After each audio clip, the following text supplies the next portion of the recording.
You का मतलब क्या होता है?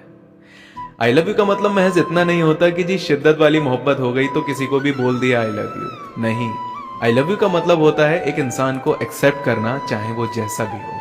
अच्छा है, कम अच्छा है, जरूरत से ज्यादा बात करने वाला है, कम बात करने वाला है, ए टू जेड जैसा भी है, आप उसे बिना बदले उसको एक्सेप्ट करते हो।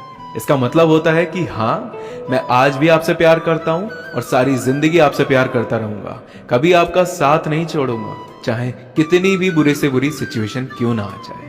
तुम टूट भी जाओ तब भी तुम्हें प्यार करता रहूंगा। हारी बीमारी हर पल में, हर फेज में तुम्हारे साथ रहूंगा। हाँ, मुझे पता होगी तुम्हारी हर कमजोरी, लेकिन मजाल है जो मैं तुम्हारी किसी भी कमजोरी का फायदा उठाऊंगा। और हाँ, कभी भी तुम्हें जज भी नहीं करूंगा।